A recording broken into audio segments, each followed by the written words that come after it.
What's up my loves, my name is Paige, this is Paige with the Page, and today we're going to be doing my September wrap up.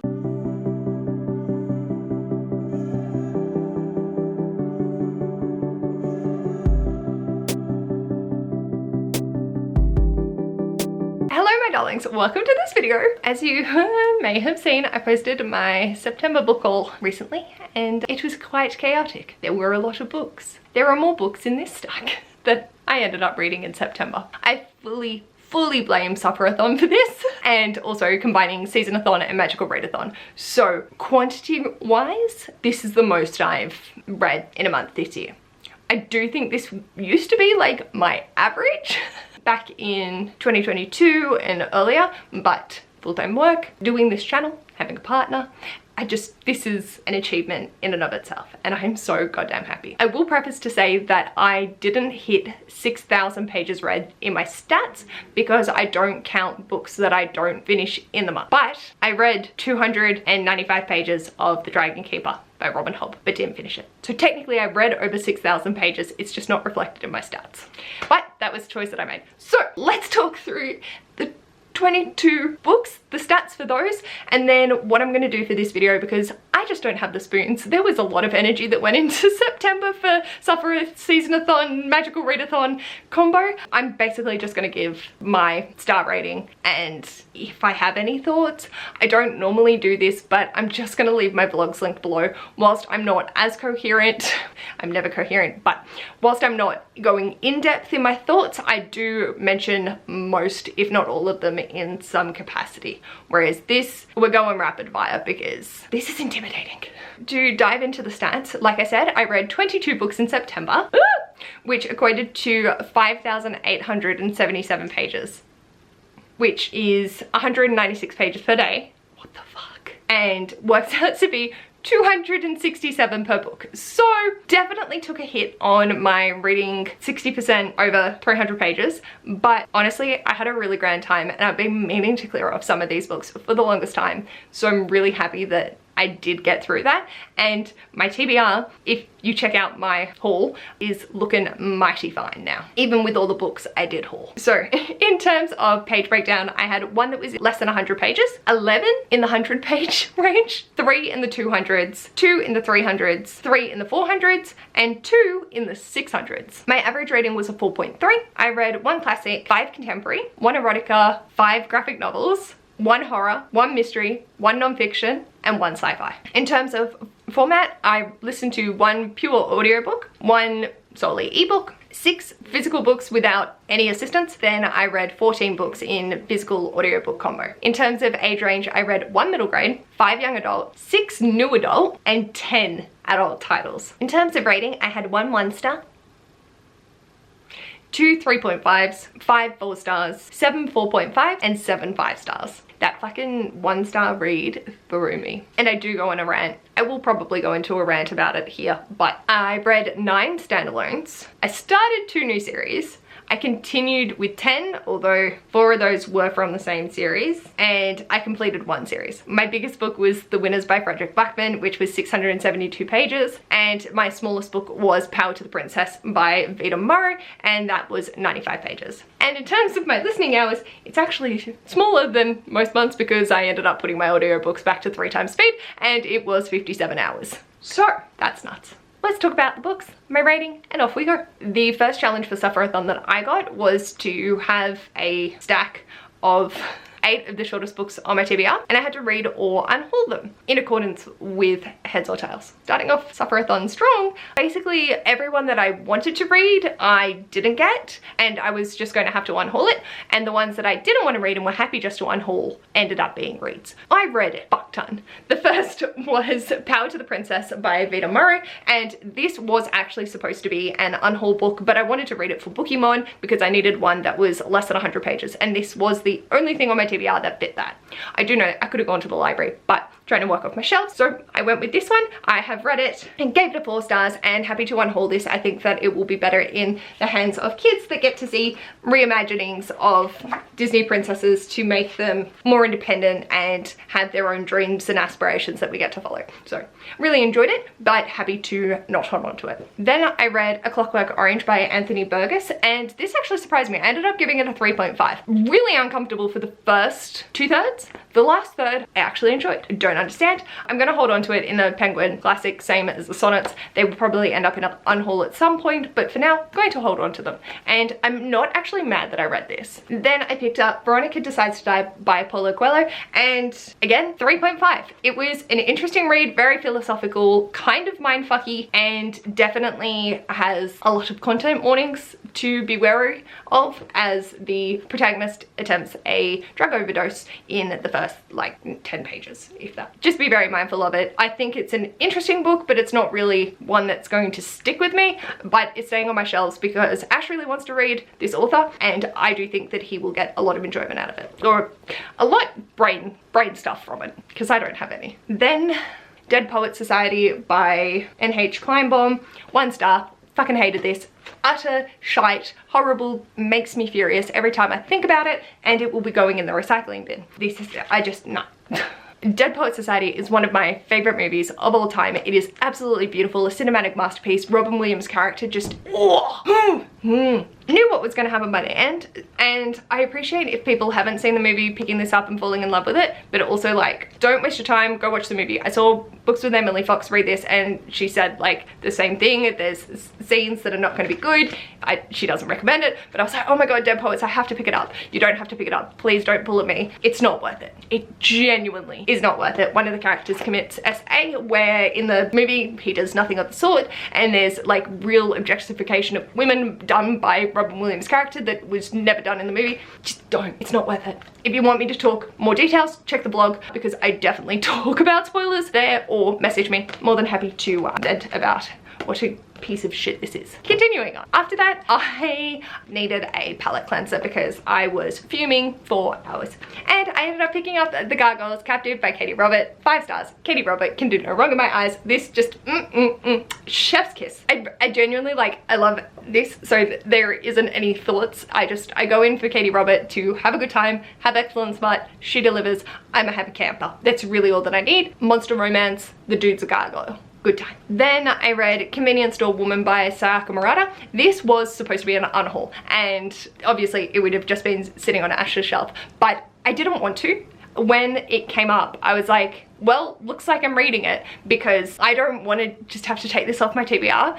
So I read it and gave it a 4.5. This is absolutely wonderful. A really good introduction to Sayaka Murata's writing, and very much looking at not fitting in with society and feeling like you need to do things to live up to a societal expectation, but you don't, and how that plays out. It was very, very interesting, and I'm very happy to have got to this. Then, oh my god, I picked up The Dragon Republic by R.F. Kuang. This was a battle bracket, so I needed to decide my next read, and so I left it up to the Sufferathon Discord, and chaos. Ended up with this. Ended up giving this a 4.5, and it's probably closer to a 4. I enjoy this series, but I just haven't got that emotional connection with it that I know a lot of people do, and I feel like I'm disappointing everyone. I know that no one cares, but I want to love it. I don't have the big brain energy that is required for this, and also every time I picked it up there was a goddamn vomit scene, and as someone that's emetophobic, so fun. But it is more the like descriptions of it. I can deal with people talking about it in books, it's fine. There were just moments that it was always like, why? You gotta hurt me like this. So and it was every time I'd read 50 pages or 100 pages, didn't matter. In the second I put it down, the next time I picked it back up, there was another scene. So it's like, I'm trying to get that out of my brain. It's not what sits with me for this book, but I remember making comment to my therapist and to my friend about it. So it's like, just FYI, if you are someone that can't deal with vomit at all, don't go into this.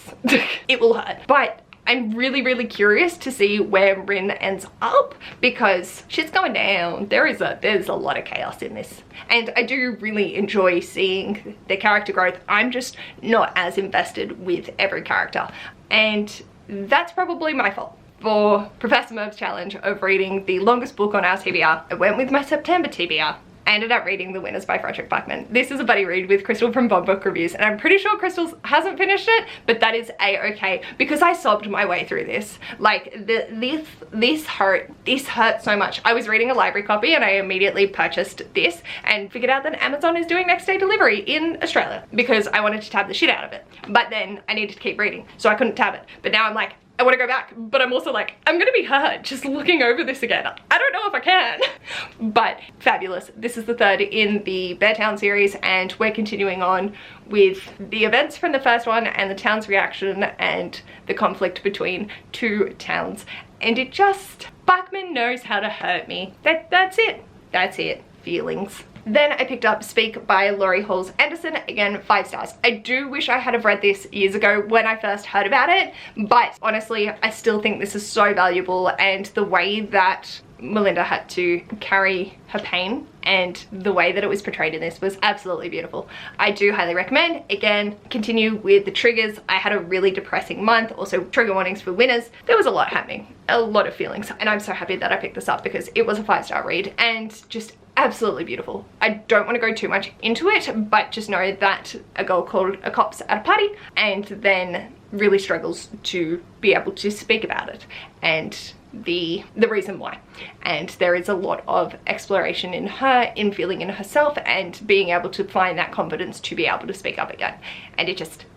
Then for Amy's challenge for week 3, I needed to continue on with some series that I had read during Sufferathon last year, and there was actually only 2 that I could continue with. So I read what I owned and ran to the library, but the first was In an Absent Dream by Shauna Maguire. And I gave this 4.5. I loved The Gobbler Market. I just, ooh, it's just so beautifully written. I really adore this whole series and am very excited to continue on. I think the third one was not my favorite, and so I've been apprehensive, but I had been gifted and acquired these beautiful hardcovers, so I wanted to continue on. I just needed that little bit of a push, and this was a perfect read too because I had a glorious time. Then, to sum them up, I then read volume 8, volume 9 and volume 10 of Giant Days, with a 4 stars for volume 8, 4.5 for volume 9 and 5 stars for volume 10. Volume 8, I felt very conflicted about where the series was at and didn't know how I felt, and then we ended up going back more into a path of volume 9 that was more how I felt with the friend dynamics and a lot more like the original vibes that I wanted for it. And then volume 10 just hit in a way that I absolutely loved, and I wanted to continue on with it because there's just something that's happening that makes me so happy. So ended up picking those up, and then from there continued with Come Tumbling Down by Shauna Maguire and gave this a 4.5. I don't know if I vibe with the particular characters that we're following in this one as much as some of the others, but I still really adore this, and this was a wonderful gift from Ren because they are amazing. And yes, I don't want to talk too much about this because it's following characters from a particular arc that I think it's best just to go in and see what happens with it. I'm very curious to see more of the consequences of this, and also follow more of Chris's character. Shauna Maguire's writing, once again, love it. Amazing, beautiful. Then following that, I decided to pick up The Obsidian Tower by Melissa Caruso, which was the group book for Seasonathon because I needed to get to it before the live show with the author happened. And so this is a 4.5, but like discussing it with the author really has made it feel like a 5-star book for me because I just had so much fun. They are such a wonderful author, and the rep in this is just so organic because that's their life, that's how they live it, so they just incorporated it naturally. I think there were moments of just like with Rix, our protagonist, that was the conflict, but also the twists and turns in this was just constantly keeping me on my toes. And whilst it's not a thin book, it doesn't feel overly chunky as well, so it was like that perfect balance. And they said that they have particular points that they like to have twists and turns, and I'm very happy for that because the way that their writing went was just so fast-paced and captured my attention in the way that I needed to, and it was absolutely wonderful. And I'll leave the chat with the author link down below as well. Then I read Barbarian Lover by Ruby Dixon and gave this a 4 stars. I genuinely laughed out loud during this book, which was great. So I'm liking this more and more. I am quite happy that Bookish Peeps encouraged me to pick this up. It was just following an alien and a human. I'm liking seeing where this world is going and what's happening with all of that. Not a big fan of magical cures for particular things, but aside from that, I think the moment that I'm gonna just have rent-free in my brain is just whittling. It was a good scene. Then following on from that, I read Giant Days volume 11. I was going to try and read the remainder of the series, which is another 3 volumes after that, but I couldn't do it. I needed to tap out. And ended up on a 4-star with this. Again, it just went down into the notes that I wasn't really vibing with. And whilst I still enjoy it, I have a good time with it, it's just not hitting the same notes that make me fall in love with the series. So then I was like, okay, I'm gonna tap out for a minute and see how we go. But still a fun time, just need people to do the right thing. And was this also the Christmas version? Because that was weird. Very odd. Speaking of odd, the next thing I read was Earthlings by Sakamurata. It took me a week to figure out my rating for this book. And I've decided to settle on a 4.5 because, oh my god, it is so well written, but holy fuck, what the fuck. I just physically cannot give it a 5-star because in my soul, I keeled over and died. I finished reading this and I had read the ending for Sufferathon 2023 as a challenge, so I knew where this ended up, and I got to read it again for a second time with not much more context. And I just... why? Again, following a girl who thinks she's an alien or not from this planet or things, really, really hard to read. Once again, trigger warnings for sure. Holy mother of fuck. I think Ash was thinking I was going to be dead at a particular scene, and I definitely was, but the ending, it just, reading that a second time was just an experience that I could have foregone, but it happened. I read it. It is so well crafted and really has a really good look at humanity and those that don't fit into the societal expectations, similar to Convenience Store Woman. Went to say Convenience Store Woman is definitely more digestible, and now am having an existential crisis again, because if you know, you know. It's fine. Anyway, the fact that I disassociated for like half an hour after finishing this, or an hour, and just stared at a wall, it's great. But also, like, not gonna lie, slightly traumatized. So after that, I needed a palate cleanser, and I was trying to finish Erin's challenge to read a book by a Palestinian author and a translated book. So Earthlings was translated, so to read a Palestinian author, I picked up Squire by Nadia Sharmas and ended up giving this 5 stars. Absolutely beautiful graphic novel. The art, amazing, and the story behind it, so beautiful, talking about colonization, those that rewrite history to keep themselves in power, the dynamics between all of that. So intense, but so well done and so lovely. Currently it's classed as a standalone, but I feel like there is the potential to follow with these characters after the story. So if they do write more within this, I will be very happy to pick it up because it was exceptionally well done. And then from there, I read The Bone Shard Daughter by Andrea Stewart and gave this 5 stars. This is exactly what I needed from a fantasy right now. Unlike the Dragon Republic, which brain, dark, this dark, but fun. I needed characters that I could fall in love with, and similar to Obsidian Tower. Obsidian Tower has one of the best found family dynamics I have ever read, and this has amazing characters and their companions filling me with joy. Makes me so goddamn happy to have read this. So I definitely will be continuing on with the series. I am so excited to see. The magic is so interesting and intricate, and I really have been left with wanting more because goddamn, there's some twists and turns in this one too. And it was really such a fabulous time. And such a nice palette cleanser with all of the dark depressing. Continuing from there, I read Braiding Sweetgrass by Robin Wall Kimmerer and ended up giving this 5 stars. Oh my god, the resonation that that had with me in terms of actually getting into nature was amazing. The audiobook is long for size because Robin narrates it, and it is all about beauty. It is all about combining the beauty of the world with science, with indigenous wisdom. Like literally, it's all on the cover, but just exploring the why, the how, and how much it can resonate with a person. Beautiful, absolutely amazing. And I really needed this in the sense of having my soul cleansed, and definitely will just continued to think on this for the longest time. And then finally, the last book that I read, I ended up reducing my rating after talking it through at the live show, which wasn't intended, but I ended up going Good Girl Bad Blood by Holly Jackson and gave it a 4 stars. Originally it was a 4.5 because it was higher than A Good Girl's Guide to Murder, but I tore this to shreds on the live show, not in a bad way, just talking it through and acknowledging my problems with it. It's not a bad book, it's a good mystery, and oh my god, if you can, listen to the audiobook, do the immersion reading, because whilst there are images in the book itself with like sketches and stuff like that, the podcast element is done so well, and that act was amazing.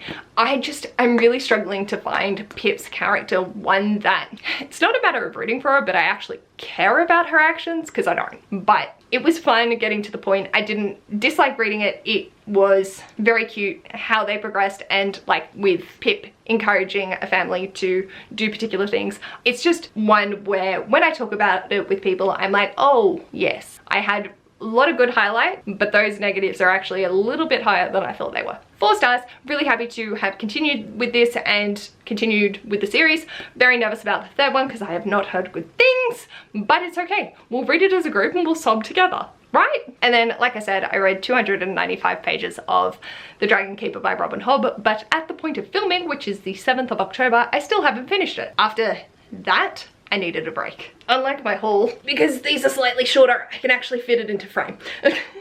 These are 20 out of the 22 books that I read in the month of September, and holy mother of fuck. I am so proud of what I got accomplished. I read so much. There was 8 books from my backlist and then 7 that were 2024 acquisitions, even if it was purchased at the same time that I was reading it. But it's cleared off my shelves a lot, and I had a really lovely month, both with Sufferathon, Seasonathon, Magical Readathon, the Discords, and just getting to hang with my best mates, because it really is such a lovely time. Erin and I were live every Tuesday, and that was just fabulous being able to catch up with them as well, and just the overall chaos. But I am so ready to take a nap. Let me know in the comments, what was one of the best things that you read last month? Did you have a good reading month? What did you get up to? I am very happy for my list to go down once again. This was pushing myself to the extreme, and I also did 10,000 steps a day for the month because that was my Bookish Peeps challenge, and I'm a receptionist, so I don't do steps. It was a challenge. It was a great time. Let me know in the comments anything you want to let me know, and if you like this video, feel free to give it a big thumbs up, and if you'd like to see more of this mess, feel free to subscribe. I'll hopefully see you in my next video.